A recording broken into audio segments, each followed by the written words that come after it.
kindness and tender mercies. Thank you for bringing friends and family across the great seas to the land and nation of Ghana. Let their stay be a success and a blessed one. Pray that they will leave and return to the U.S. with a new experience, making impact and a difference in all of our lives. Bless this gathering tonight to your glory, to your praise, and for the edification and a new experience for everyone that came. In the name of Jesus, amen. Amen. Thank you for that blessing. Let me just say that Archbishop and I are deeply honored by your presence today, especially on such short notice. Congresswoman Jackson Lee, you should know that it was only yesterday evening that we invited these very prominent people from a cross-section of the leadership in Ghana and informed them that you'd be here. And they came. And we are grateful. I am particularly honored to join the Leading Ladies Network in hosting this event, which Yawa's founder and president of the Leading Ladies Network, and she is indeed a leading lady. We've themed this event this evening, Building the Bridges That Bind. I thought that was so appropriate for you, Congresswoman. And tonight we will engage and honor a global bridge builder who has been a fearless leader in pushing for human rights and economic empowerment. Congresswoman Sheila Jackson Lee is as intentional in fighting for the people of the U.S., her U.S. district of Houston and beyond, as she is for the people of Harare, Zimbabwe, Ho, Ghana. If you're talking about wherever she finds vulnerable people in need of a voice, in need of action, she stands in support of them. I will never forget when I met Congresswoman Sheila Jackson Lee from Texas around 1996. At the time, my boss, Congressman Charlie Rangel, introduced me to Congresswoman Sheila Jackson Lee. And this is what he said of her, and I remember it because I wrote it down. He said, "She's never met a human right that she didn't like and defend." That's what he said of her, and he was correct. I immediately recognized her as a great orator and a warrior woman. When we talk behind her back, we call her the warrior woman. With a forceful commitment akin to that which was carried by the greatest of the greats in America. And I'm talking about, for example, Harriet Tubman, an African-American enslaved woman who became an abolitionist, freeing other enslaved people. And Jackson Lee's late predecessor from Texas, my shero, Barbara Jordan, who has been recognized as one of the great orators and constitutionalists in American history. Harriet Tubman and Barbara Jordan are no longer here, but Congresswoman Sheila Jackson Lee not only continues their work and legacy, but she is at the same time pioneering new transformative paths. Congresswoman, we have many bridge builders here tonight and some that will be joining us. The Honorable Xanator Ajimon Rawlings, I don't think she's come yet. She's coming from Tema, where she's meeting an American vessel, she said, Ambassador. And she's a member of Congress, and she knows you, and remember your friendship with her mom and her dad, the late President Jerry John Rawlings. We have the Honorable Francis Xavier Kojo Sosu, please stand, Member of Parliament. And he is a fighter for Constitution and Justice, and you're working on prison reform and dealing with death penalty issues on this side of the Atlantic, and he's doing it on the other side of the Atlantic. He's doing it on this side of the Atlantic, so I'm sure you'll have a lot to talk about. The Mayor of Accra will be joining us, if she's not here, Mayor Saki, Ambassador Samuel Kuma, the Director of State Protocol in the Office of the President.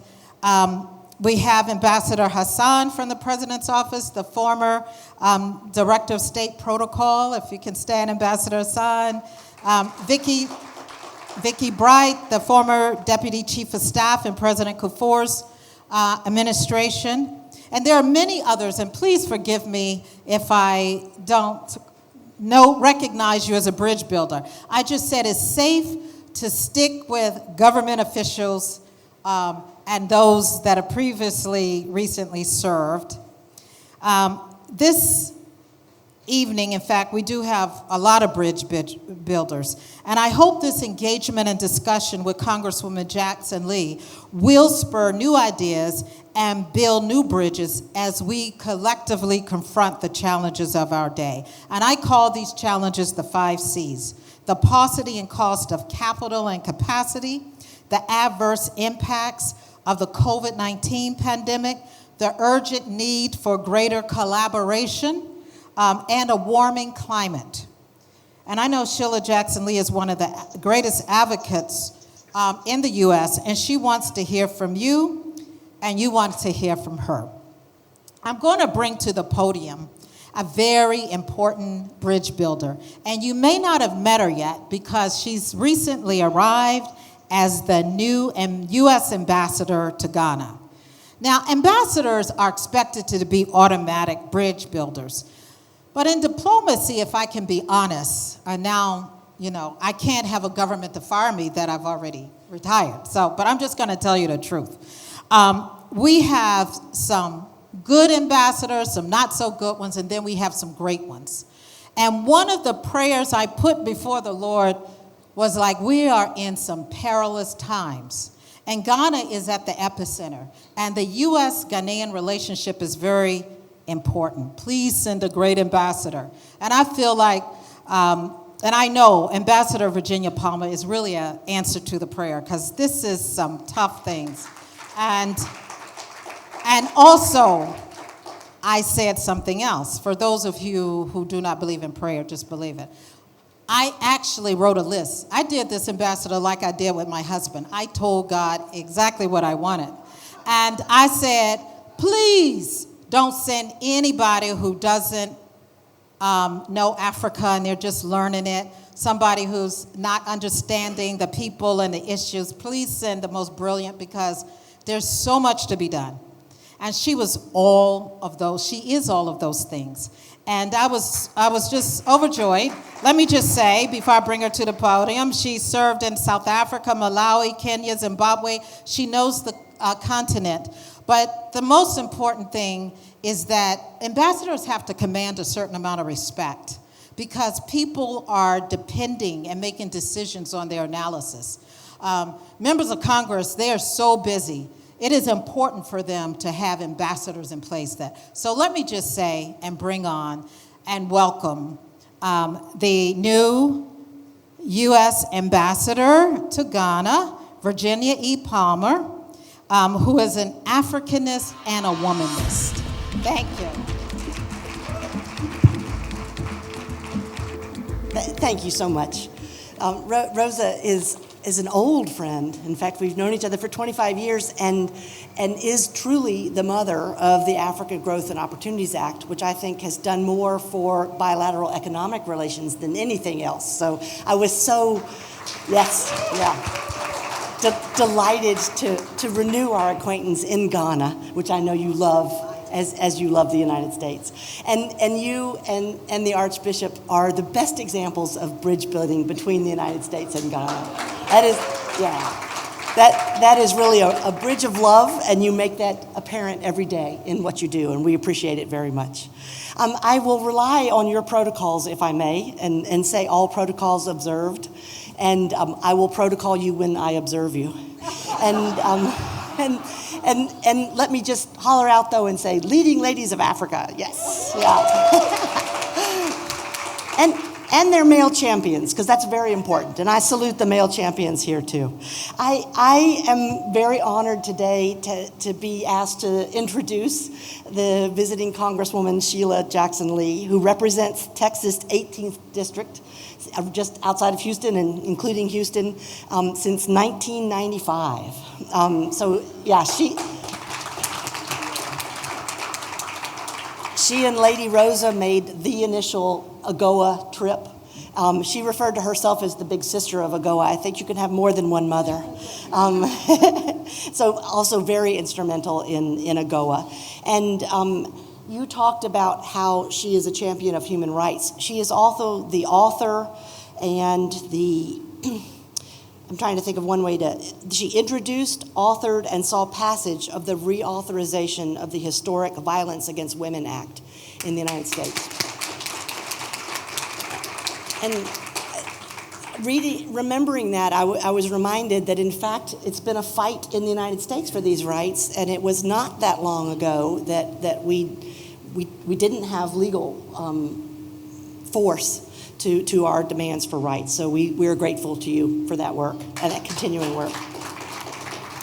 And I think your work is also a reminder that democracy is hard work, and it's something that we have to continue to work on and that we are striving to perfect. And we appreciate your continued leadership in that. Representative Jackson Lee is a senior member of the House Committees on the Judiciary and on Homeland Security, and also a critical member of the very important committee on the budget. So she's here doing oversight of U.S. government programs in Ghana, and then making sure that Ghana knows how much the United States values their relationship with Ghana. And we're very glad you're here. And I will just mention that she received her undergraduate degree from Yale, and then went to the University of Virginia Law School. I went to the University of Virginia. And then she also studied for a year in Ghana, so has great experience here in Ghana. And I was moved today to hear her talk about the strength of the U.S.-Ghana relationship and about her staunch support for Ghana's democracy. I know you're passionate about the rights and economic opportunities for women and about mentoring women leaders. So with these few words, I will turn it over to you, Representative Jackson Lee. Thank you so much. That was a great introduction. Right before we bring you on and hear your voice, we have some tributes for you throughout the program. And the ladies decided that they came together. And I want to say, this event was organized by some leading ladies. I want to start this tribute off with a song that the women decided. I asked them, I said, what song would you like? We only have time for one song. And do you know what they said? They said, we want This Is Your Season for her. And I said, why? Because we believe that she has been laboring long and hard in the political vineyard.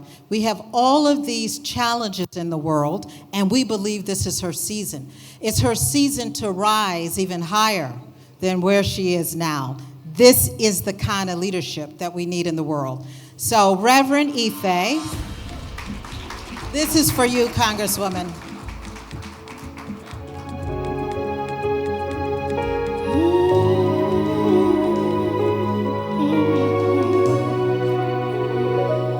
The word is a seed when planted and watered, grows to be great.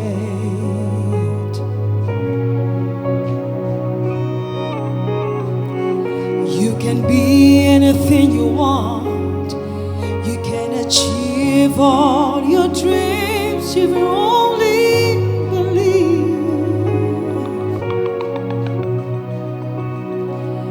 The word is a seed when planted and watered, grows to be great.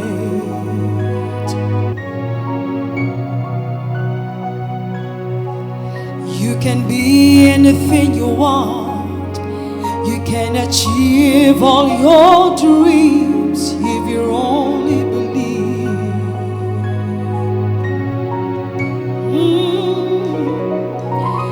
The word of God is here today, coming right to you. Will you believe it? Dare to receive.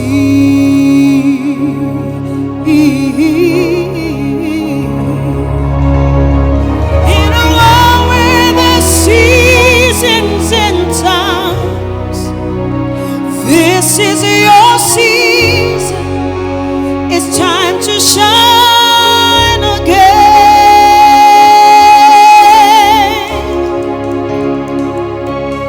In a world where there's seasons and times, this is your season. It's time to shine again.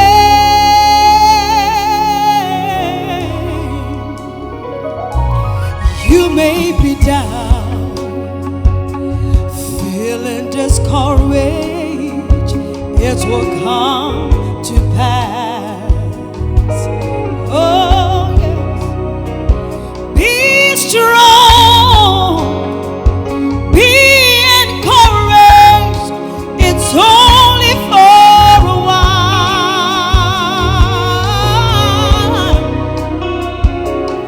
You may be down, feeling discouraged.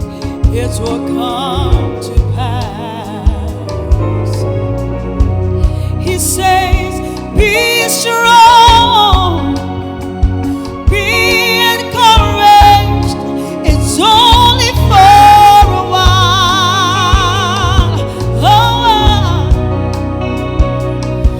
the word of God is here today, working inside of you. Will you believe it? Dare to receive. In a world where the seasons and times, this is your season. It's time to shine again.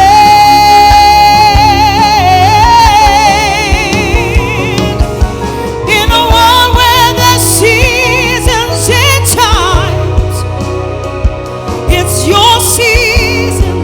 It's time to shine again. It's time to shine again. Oh, it's time to shine again.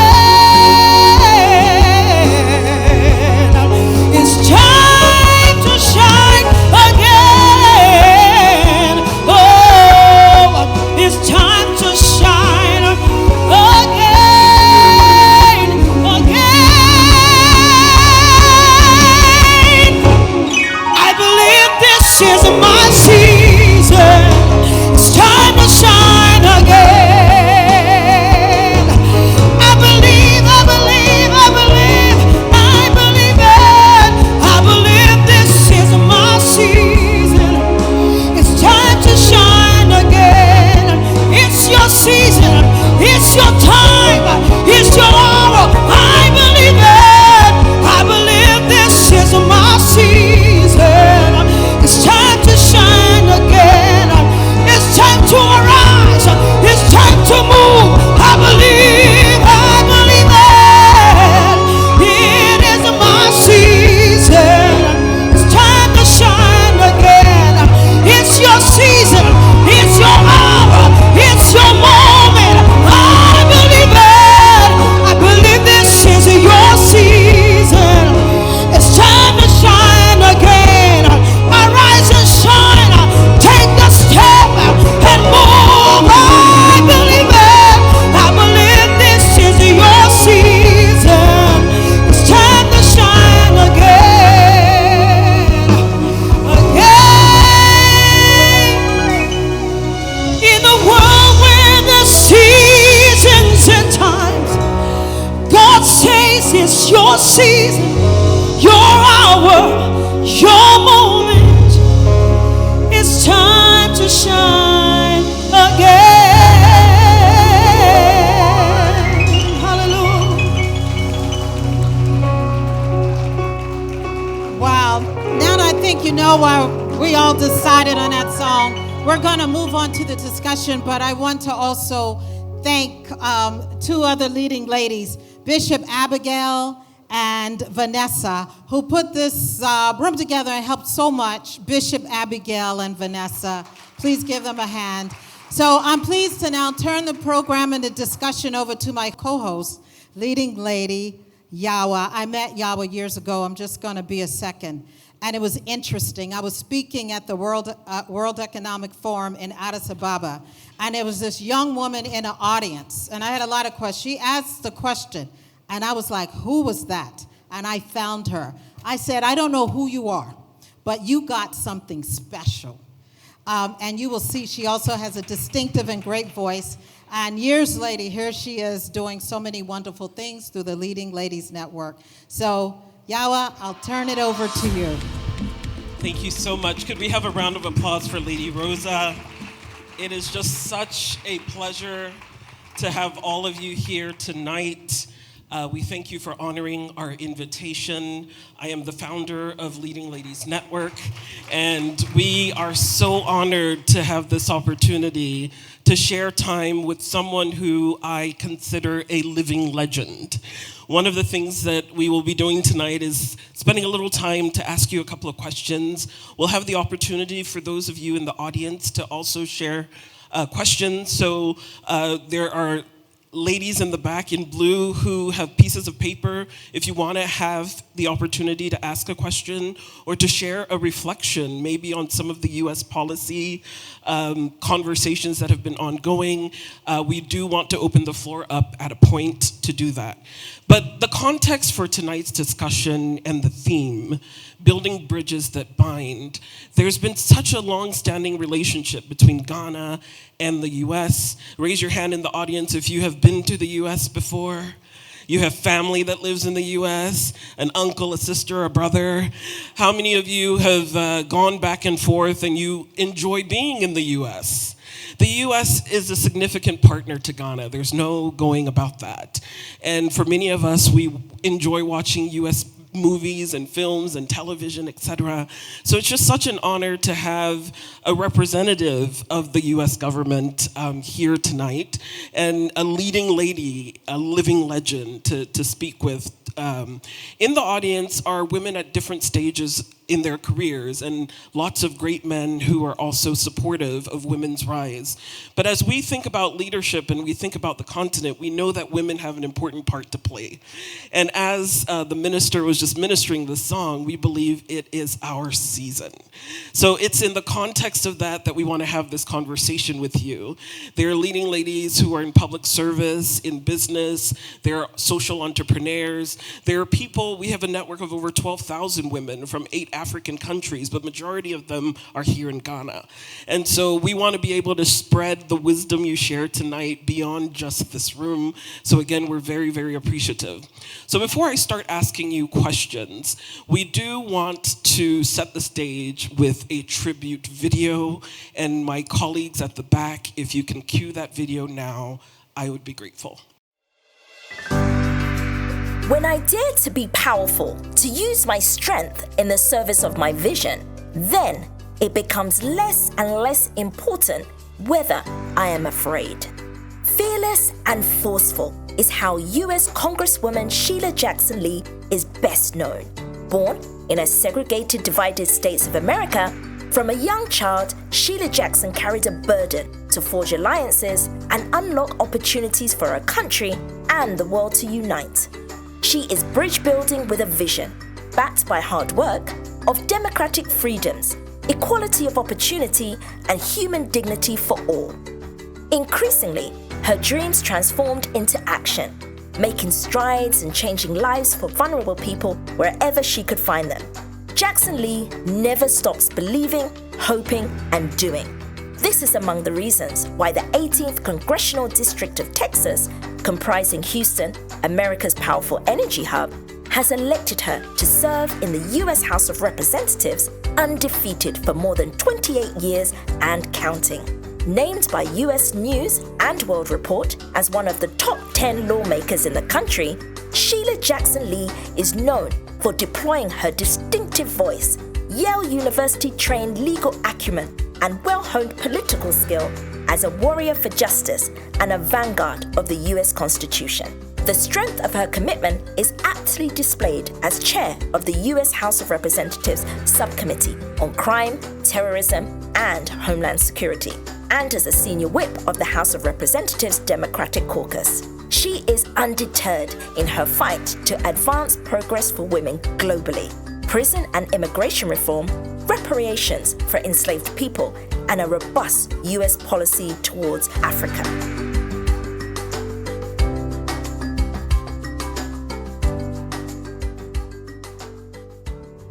So, Congresswoman, we celebrate you. We thank you again for being here. And, you know, you're here at a time of great peril for the world. We're still reeling from the effect of the COVID-19 pandemic. There are other interesting health scares that are, you know, making the news globally. There's the issues going on in Ukraine and Russia. There's a lot when you switch on the TV that can make you feel a little hopeless and sad. And for a lot of the young women and young men in the room who are looking for hope, and you know Africa is a young continent. Most of our countries, the average age is about 23 or 25, depending on whose report you're reading. And as you reflect on your long public service journey, what, if anything, is inspiring hope for you? And what lessons do you think you'd like to share with our audience tonight? Just for the opening, allow me to stand and give honor where honor is due, if I might. It is always my desire to show honor to Yawa. Thank you for your leading talent and, of course, your willingness to participate this evening. But first of all, let me honor the Archbishop and his house and the house of God. We are honored to be here, and I could not be more honored than to be with the First Lady, who I claim is my sister. Maybe you did not know that. Many of you may not be aware of the international standing of both the Archbishop and his ministry and the First Lady, who shares with him the utmost status of benevolence, charity, and genius. Rosa Whittaker clearly bridges and binds the two continents together. Would you give both of them a rousing applause? Rousing applause. I'm honored and privileged to be the face and the vision of America through an Africanist, and that is our Ambassador Palmer, who truly is a lover of the continent. Let me acknowledge her staff and as well of the embassy. Thank you so very much. We could not do without you. And I'm delighted to be here with the Honorable Barbara Lee. We are considered twins because it's Sheila Jackson Lee, and it is Chairwoman Barbara Lee, Chairwoman Jackson Lee on another committee, which is me. But we are very glad to have John here, who's representing Congresswoman Chairwoman Barbara Lee and the Appropriations Committee. Very important to, as the ambassadors indicated, protocols having been set, but His Excellency, as Ambassador, it is a privilege, Excellency in Parliament, to our Senator who is en route, Senator Rollins, and then the royalty that is in this place, the queens and princesses of the continent and of Ghana. I call Ghana the mother of democracy on the continent. And as well, for your information, I will not give you the dates, but as a student, I got to Ghana as quickly as I could. And it was in the last century. I know that I am looking extremely well. And you should know I am extremely well with God's grace. But I was here at the University of Accra, University of Ghana in Accra, and then went on to Kumasi. and studied there, and some of my best times were here on the continent, but in Ghana, studying the distinction between tribal law and common law at that time. And so I entrenched myself into the tenets of democracy that are seated here in this great nation. You became independent first, and you set the tone for the rest of the continent. You should give yourselves a big applause. And as the rest of the continent is watching, let me say that I love you all, 53 nations on the great continent of Africa. Let me just give a little bit of my opening and to set the tone. Let me be reminded, I think I've got most of them, and I'll speak of them as we speak, from collaboration to climate, to COVID, to capital, and I think I got most of the C's, if I will. But I also want to be reminded, since it is Africa's season, what a beautiful rendition. Give our songstress, Bishop, a very big hand. She set the tone. But it is a season of Africa. And I know that it is both a multicultural continent, for the different nations that you have a myriad of different hues and entities, but you are Africa. And if I leave you with anything, this is your season. And though there are many faiths that are mixed in the potpourri of Africa, I never call anything the melting pot. They tried, Archbishop, to make America a melting pot. It didn't work. We are a mosaic of so many different pieces that makes us stronger. And what I fight against in America is the divisive divide that wants to elevate one of the pieces over another. Let Africa not fall victim to that. Let Africa realize there are different religions and pieces, Yama, and there are different faiths. But guess what? Whatever your faith, the prayers of the righteous availeth much. And so however you pray, let it be that you pray for the goodness and the betterment of the people of Africa, and play for the betterment of the unity of Africa. So if I talk to young entrepreneurs and women and men and women in this room, let me try to give you your elevation of excellence. Let me try to get you not to take a back seat. Let me say to you that it is well known, but the voices must be louder coming from the continent. As African Americans, you know that we are the descendants of slaves. I carry the bill, H.R. 40, the Commission to Study Slavery and Develop Reparation Proposals. I have no fear. I am not embarrassed by the idea that those of us who were pulled from here, and I have no anger on that process, because I know the history of tribalism and what could have happened, but I also know that there were traitors that took us. But even with that, let it be clear that we were the builders of America. We made Cotton King. We worked from sunup to beyond sundown, Archbishop.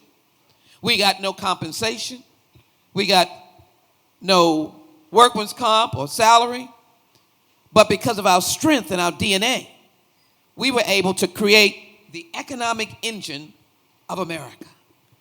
That economic engine built the Wall Street banks and created the landed South. So why do I say that? That's legislation in the states, but I need Africa to understand, yes, move that forward. But what I want to say, why it is a connecting bridge, it is to recognize that what we built coming from the continent is now the season of both the intertwining of a democracy defender that we fight to preserve in the United States and the defenders of democracy here on the continent, starting with Ghana. And that the reason that it is your season is because we should promote collectively and note that you will be the largest continent and the youngest continent. So then why shouldn't you be the most economically able continent? And the proudness of your entrepreneurs, including women and men, should be those where the world is seeking you out. So the world comes not to take from Ghana or take from the continent, but the world comes to collaborate, providing economic investment, but sharing it collaboratively with the people of Africa. There should be no more taking from Africa. There should be collaboration with Africa. There should be sharing with Africa. There should be the understanding that you are the economic engine of the world. Never take a back seat to any other continent. And view, yes, I'm a chauvinist on America, view us as the appropriate and prime partnership. Why? Because there's a sizable population that is like this room.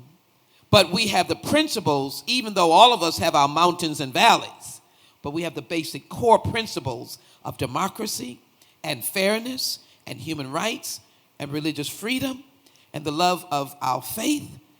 We are perfect partners as we work to make it better, America, and create her season.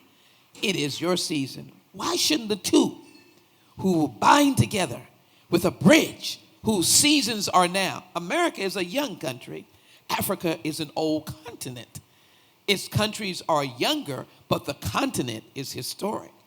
There is much history of mathematics and science right here birthed in Africa. We get our sense of pride from our connectivity to this historic place. And so my charge and challenge as we begin this discussion is to recognize we are destined to be together. That those of you who happen to be Ghanaians are charged with the responsibility, starting with your founding father, that you should give some allegiance to, Kwame Nkrumah, who insisted on your democracy and independence way before anyone else. In the United States, we honor that he pulled away. And then you've had a succession of time that you still remained with the mountains and valleys of leadership, a democratic Ghana. Isn't it right that we should be partners? Isn't it best that we collaborate, the United States and Ghana? And isn't it perfect that the continent have the kind of landscape, as we want AGOA, that there is also the landscape that you are trading with each other? That is my vision, and that is what I see when I see this room of such stupendous elegance and genius and a reflection of what Africa is. I hope that we will have the kind of discussion that you will see that I am proven right and that you're ready to kick off your shoes and soar toward the victory that should be the continent and should be the continent guided and led by the defenders of democracy, which has Ghana standing in the forefront.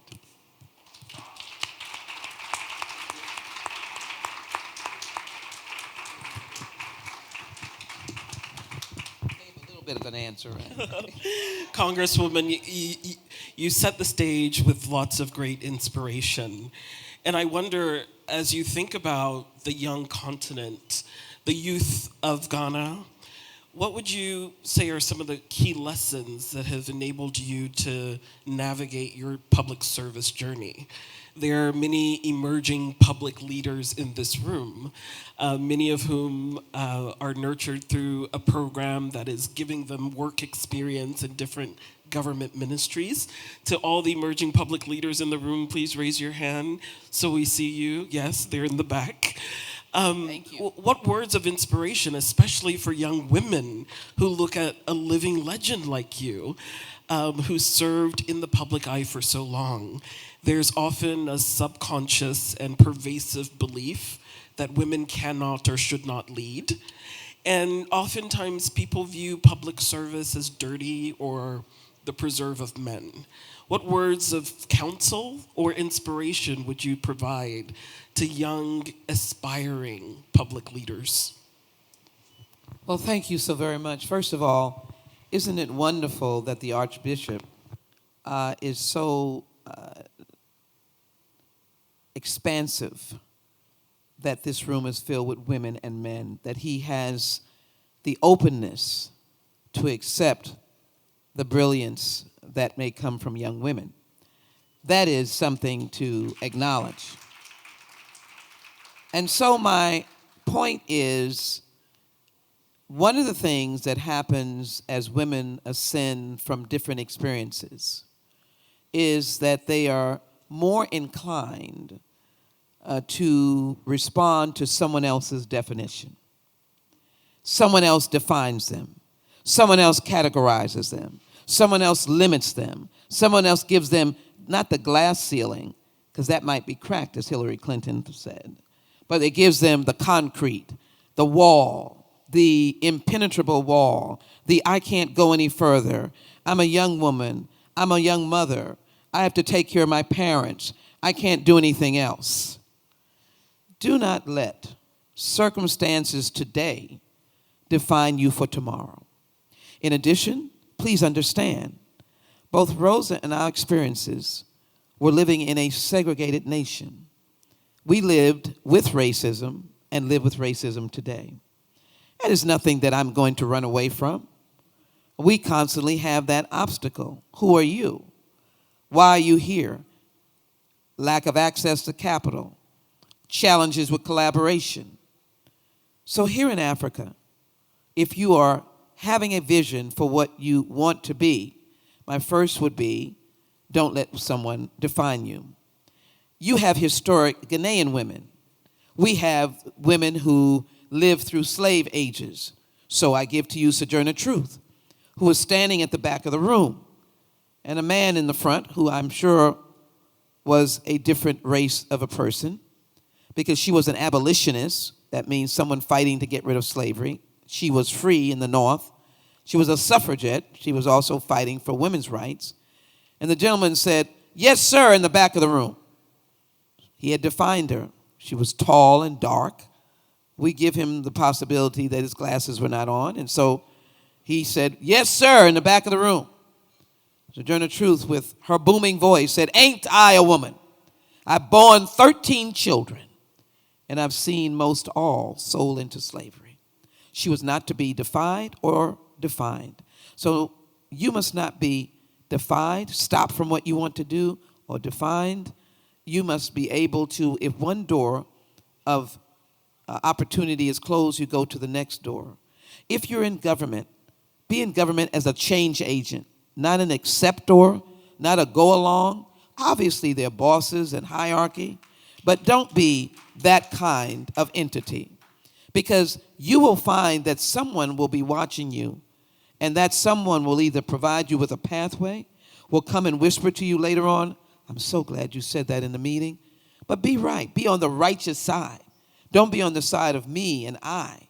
And so as young women going business or public service or academia or faith, and the myriad of others in between, what did I say? Don't be defined by others. Make sure that if it is a chosen field, and I did say public service, but it may be anything, be a change agent. And also ensure that when you leave your space, there's something better that you have left. I've found that to be a definition that has kept me going. I am sometimes viewed as a person who never stops working. There's a lot of humor around that. Here she comes. But, you know, I've begun to accept that as a moment of honor, hoping that God gives me the grace to keep going. But I hope that in that busyness, somebody's life has been impacted. I love the continent. I have been, I believe, to almost every country. I keep looking, and I know that there's some in different spaces that I've not gotten to yet. I've been to countries so long ago that I went to Dahomey, and it's now Benin. So, you know, I've been going for a long time. But I would simply say that there's such promise here. That's why I have such admiration for Ambassador Palmer. She's truly invested in Africa's success. And she is a good spokesperson back to the United States State Department on the friendship that should be continuously cemented between Ghana and the United States, and to a larger degree, the continent. Its resources, its intellect, again, its love of work, and of course, its challenges. And that's where we have to work. So, besides your individual work, Yahweh, I would say, as I conclude, and I do this for our nation, I also have a passion for making America better, for fighting against those antiquated, now making them modern because they're raising their head again, actions of divisiveness, mischaracterizations, the use of race.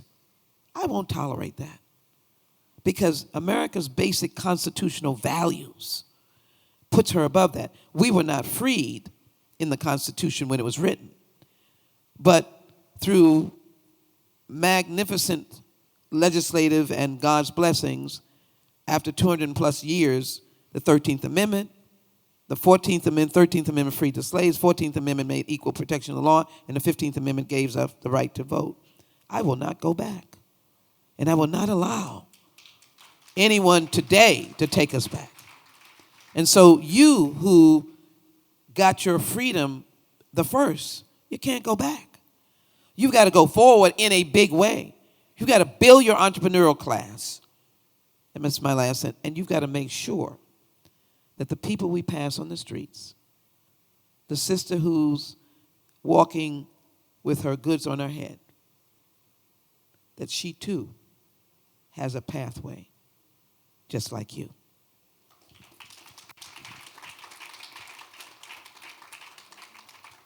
All right, thank you. Congresswoman, that was very powerful. And as you reflected these thoughts for emerging public leaders, I'd love to shift now to those in the room who may be in the entrepreneurship space. I don't know if you've read the statistic that Ghana is home to the greatest number of women entrepreneurs. Can we have a round of applause for all of the phenomenal women entrepreneurs that this country is producing? Women in Ghana are dynamic, they are hardworking, and they are hungry for opportunity. We recognize that just a few weeks ago, the Biden administration has launched its new Africa strategy. And it's encouraging to see women and young people being placed at the center of that. And we wonder, can we expect policies to come out of that that look like AGOA, that can, really be a game changer in terms of the trade relationship? Because I think a lot of Ghanaians have such affinity for the US, and in addition to the cultural relationship, we feel there's room to deepen the trade relationship. So I wonder what you can say, especially to those who are business owners and entrepreneurs who are looking at this new strategy with a little hope and expectancy that this will result in something game-changing. What do you think we should expect or can hope for? So glad you asked that question. Am I on? So glad you asked that question. I'm glad you asked it because our ambassadors, meaning those who serve in that position, are both the spokesperson for the United States, but they're also the conduit to which the hopes and dreams of the place they represent. And so I can assure you, based upon my interactions, and she reminded me that she saw me in South Africa, Rosa, for Madiba's funeral. So Ambassador Palmer and I go back a long ways. But what I will say is that she is now absorbing. In fact, I think she's ready to just run out of the room right now because she wants to send a cable to say, make Africa, Ghana, the focal point right now. But let me seriously focus on, you have three branches of government. Our Constitution gives the Article 1, that's us, the Congress. And we are, the way it's structured, this is not arrogance, the most powerful lawmaking body in the world, the way it's structured. And of course, there's the executive, and the executive, the president, who has a wonderful affection for the continent, has put this strategy. We give it life. The Congress has to pass laws. So Yahweh, what I will say to you, I'll give you a yes. And what I will say is that the economic engine that lifts the boats of Africa lifts the boats of the United States. We cannot remain isolated in this very small world. First of all, we're together because we now have the amazing world of technology. So we are sitting in our den talking to you here in Ghana. We're doing business with you just because of the cyber level. So AGOA has not only the opportunity for rebirth, and it is not going to be easy. Let me be very clear. It will not be easy. That's why the expertise of Rosa Whitaker is going to be so important as she visits with us in Washington, because we must now make it a more sophisticated tool. That tool must be that it also addresses the small businesses, the entrepreneur. Before we were thinking of cloth and various other things, just came out of your shea butter production. And I can assure you the market for shea butter is just out of the roof in America. Bring us boat, ships, planes. It will just go through. That's just one thing. But I'm just saying. So, but it started small. So there are many opportunities. Our business acumen is greater now than it was when we signed the AGOA. And I was there at the White House. As I said, Rosa was with us in her other capacity when we did the inaugural AGOA trip with Charlie Rangel. And I was fortunate enough to be with that delegation. We were the fact finders for President Clinton to say, let's do it. And we had a lot of facts. We went from the east to the west. But let me finish to say that AGOA should be really a tool that gives entrepreneurs and women entrepreneurs. We're now more focused on women-owned businesses. That's now a bigger deal in the United States than it was when we first wrote AGOA. We will now have those elements in an AGOA bill. We'll look to, Rosa, to be more defined so that we can include women-owned businesses, small entrepreneurs, and small entrepreneurs are men and women. We're not trying to limit the champions, but I expect that. The other issue will be the access to capital. I'm a big supporter of the Ex-Im Bank, which is to give American businesses the opportunity to do business over here. So there should be more of a synergism between American businesses and businesses in Africa, collaborating with you all. I would like to see more African Americans doing business or business partnerships with Ghanaians and Africans, not to the exclusion of a very diverse nation. We're very diverse, but this may be a new opportunity for that kind of, again, as I use the term synergism, but collaboration. Climate change brings about an enormous opportunity in green energy and green jobs. That may be a piece of AGOA in terms of companies that get special benefits if they're dealing with green energy. The last trip I took with President Obama, we were over on the east side with Ethiopia. That was in fact, I think it was his last trip to Africa. Pleased to be with him.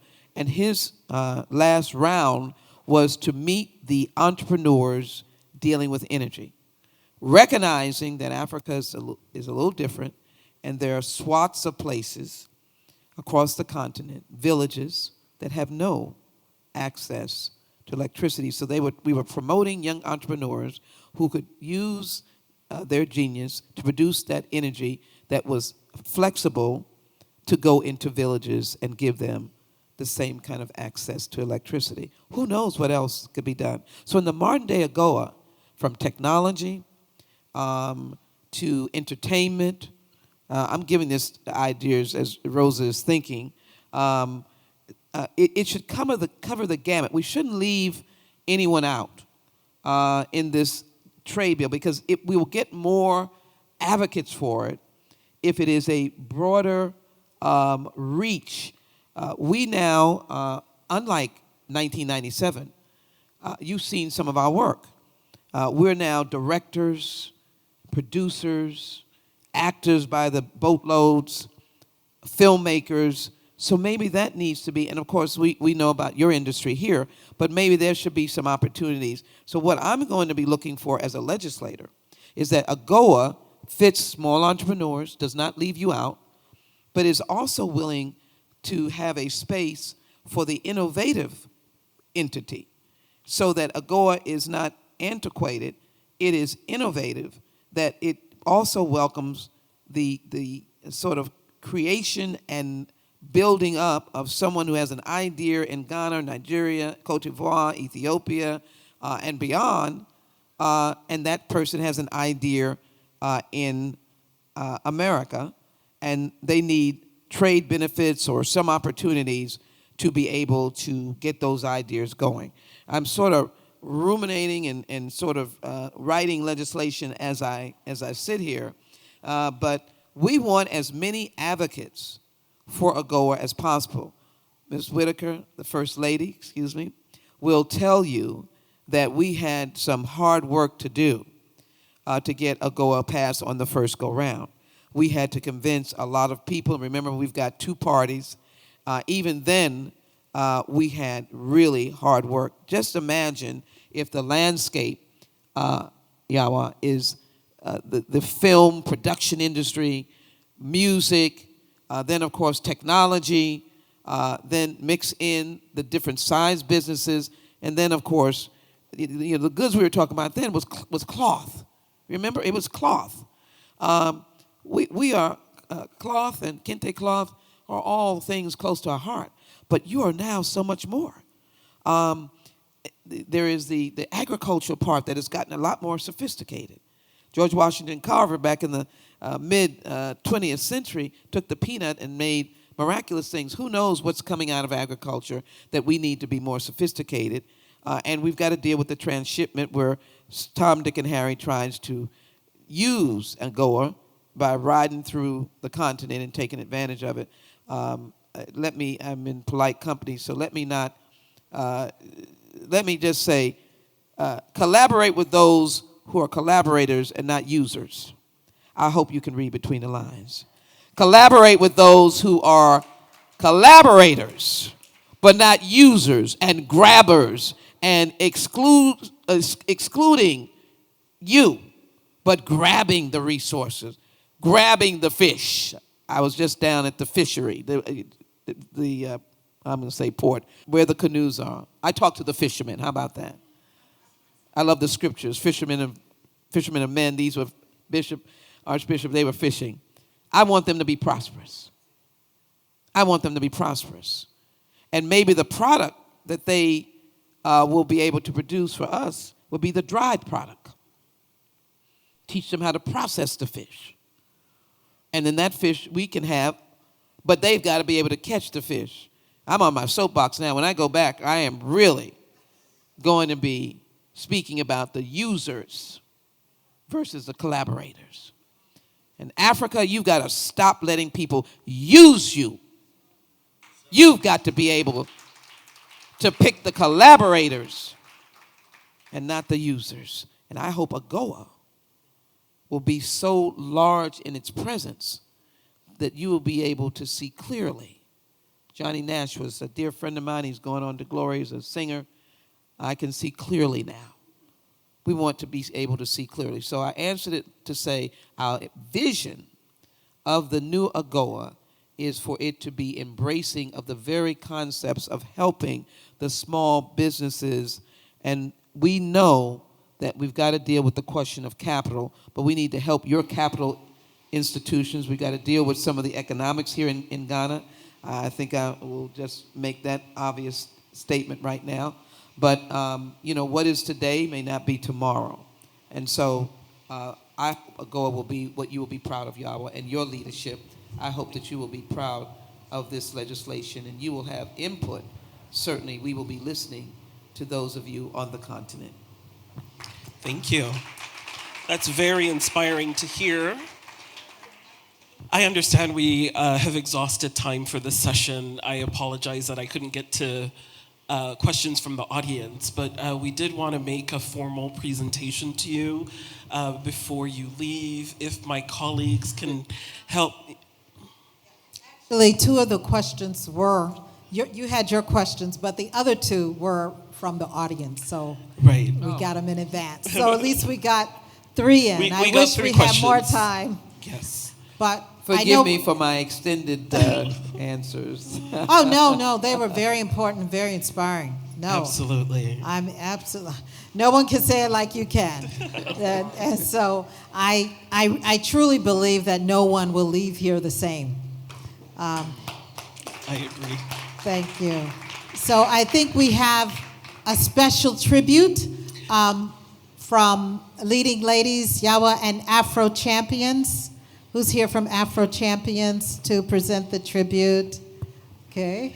So what we'd like to do before you leave, Congresswoman, is to give you a physical token of our honor, appreciation, and love.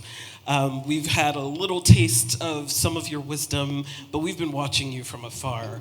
And on behalf of Leading Ladies Network and our colleagues from Afro Champions, we do want to formally present you with this citation. So let me hand over so it is read for you by my colleague.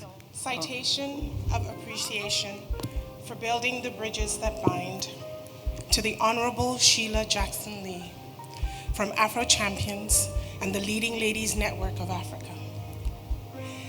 When I dare to be powerful, to use my strength in the service of my vision, then it becomes less and less important whether I am afraid. Audre Lorde. The women and people of Africa, thank you for your fearless leadership in our cause and steadfast friendship. You have been an effective pioneer in pushing for effective U.S. policy initiatives to support human and economic development across our continent. From your good trouble and civil disobedience to support the end of apartheid, to advancing AGOA, PEPFAR, debt relief, Power Africa, climate change mitigations, and financial support to close the financial gaps experienced by African women, you have stood with us and for us. Your role in addressing racial and economic inequalities has extended far beyond the borders of your district and the shores of America. Thank you for being a voice and a force across the Atlantic for the people of Africa.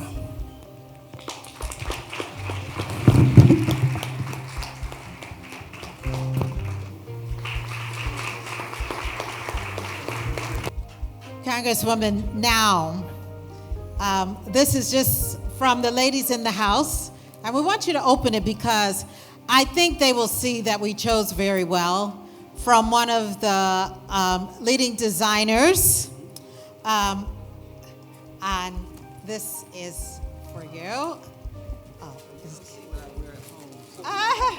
I'm always in this. Oh. And Yawa, you want to put it on her, and it matches. You came prepared.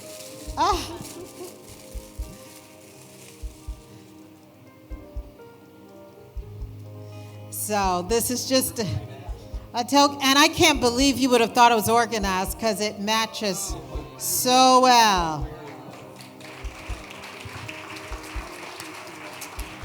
Now, so They will not be able to touch me in Houston. it is really beautiful, goes very well. The Honorable Dr. Senator Rawlings, please. I'm just so proud of the Honorable Senator Rawlings. Archbishop and I loved her dad. We still love him, love her mom. And it's just been amazing. This leader emerge, and she's just getting started, Congresswoman. So as we talk about the bridges that bind, can you imagine that bridge from the Ghanaian Parliament to this Congress?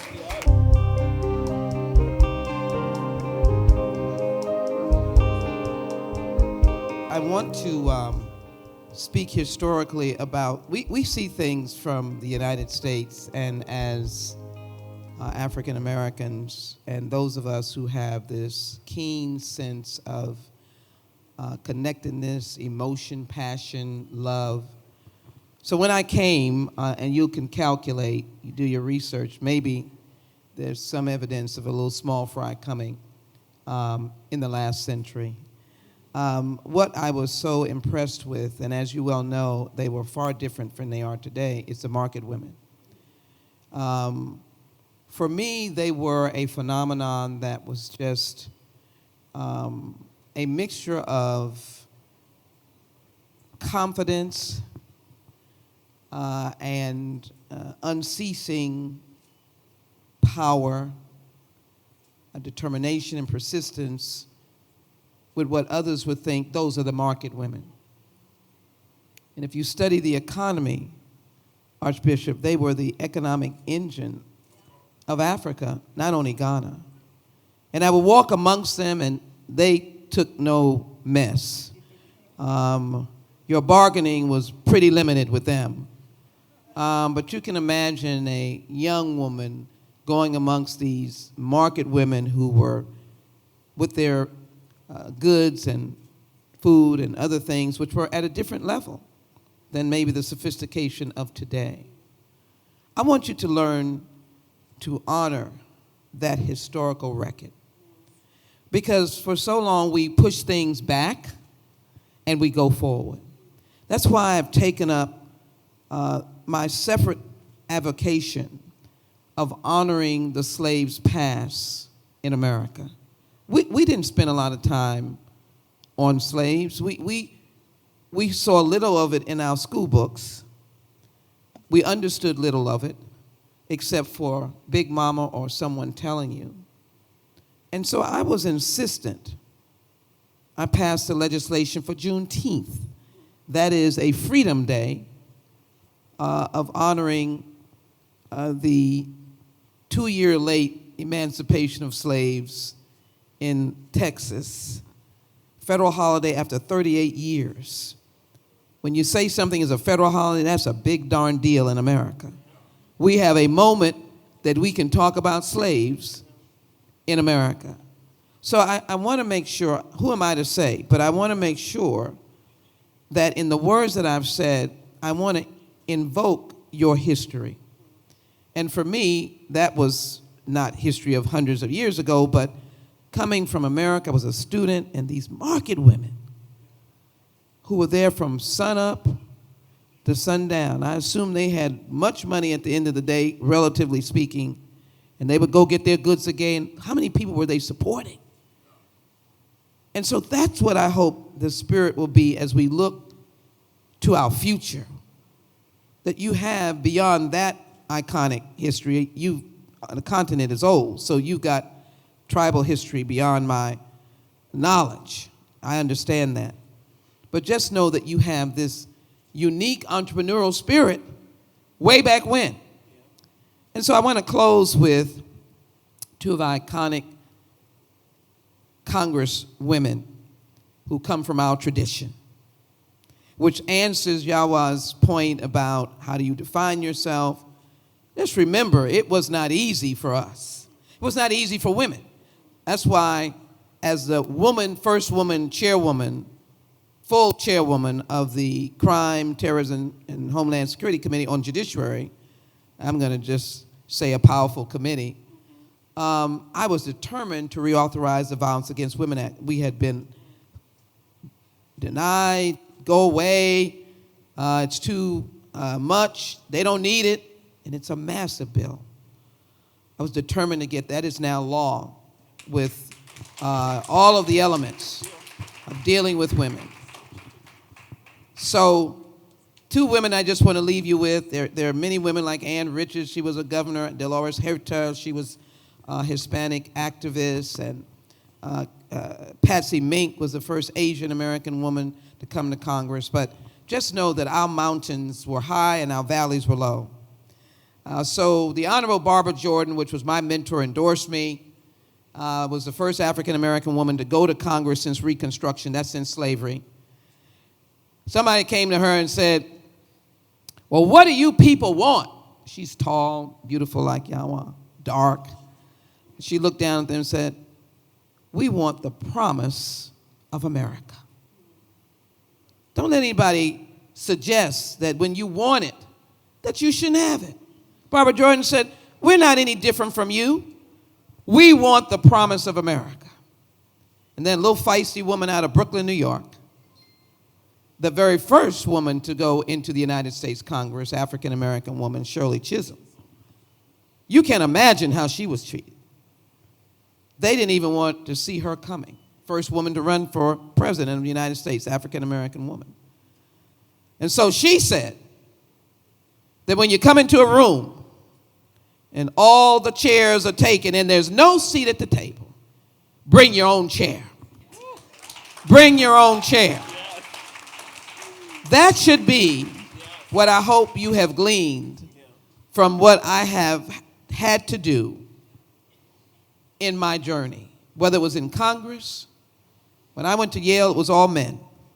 That's another story altogether. I have to come back. But what you have to know is that no one can deny you, Archbishop, but yourself.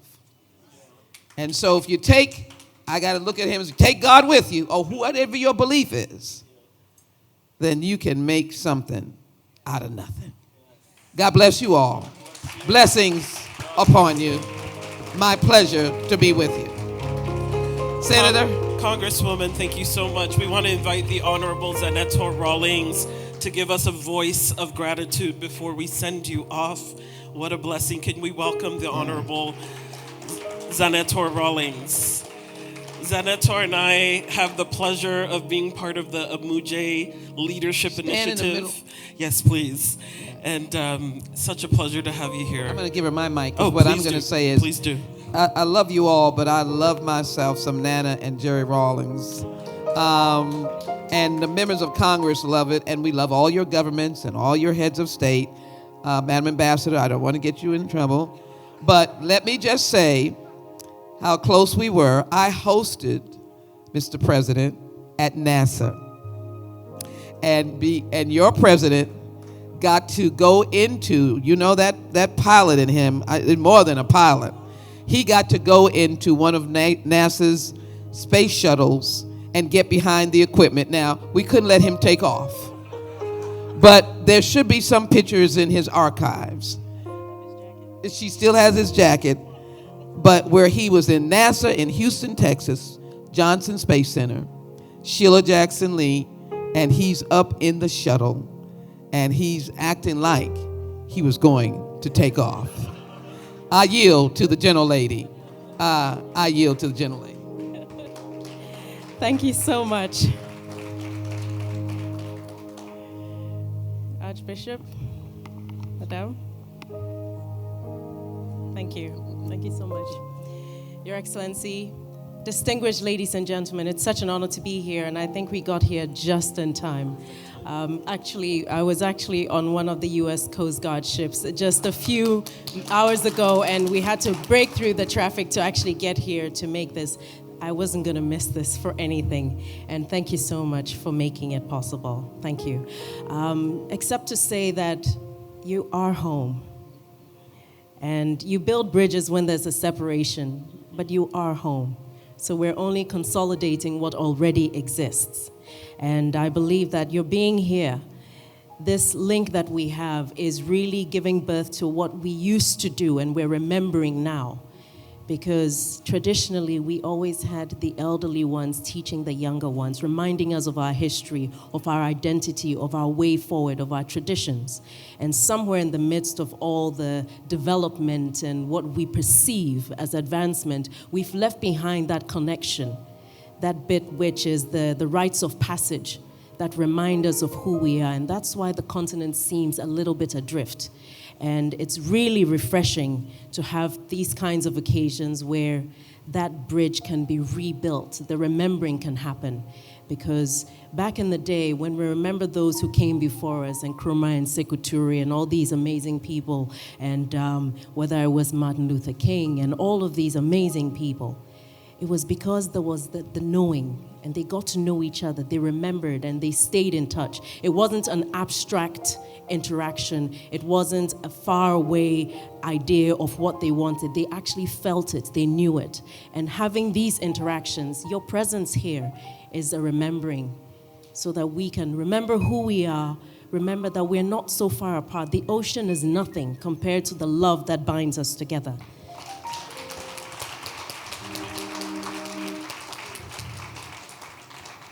And so being here is our duty to honor you as we have.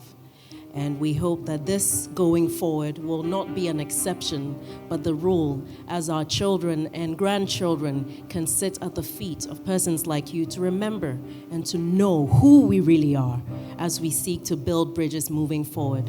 And that you're on the subcommittee that's dealing with an issue that's very relevant to us today, the issues of terrorism, the issues of violent extremism, of radicalization of our youth, and the very real issues that have to do with what it is that young people are looking for that can't find, which is why they're looking for it in the hands of people who seek nothing but to destroy. And so as we have these meetings to try and create that link between us and the market women, as you said, they're the first to notice when there's a change in pattern. It's not in the classrooms or in the lecture halls. They know when something changes. And the ability to us to incorporate them into what we do is key. So you're mentioning them here is so important, because all that is part of how we create a more peaceful, a more stable environment for ourselves, for our children, and for the next generation. So thank you for this time here. Thank you for honoring this invitation, and God bless you. Thank you.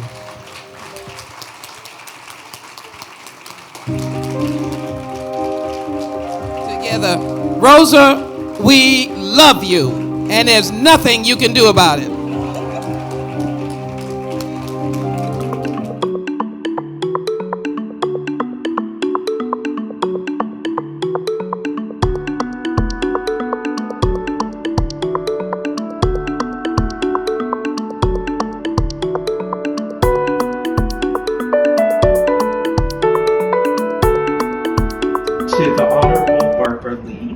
From Afro Champions and the Leading Ladies Network of Africa. When I dare to be powerful, to use my strength in the service of my vision, then it becomes less and less important whether I am afraid. The women and people of Africa thank you for your fearless leadership in our cause and steadfast friendship. You have been an effective pioneer in pushing for effective U.S. policy initiatives to support human and economic development across our continent.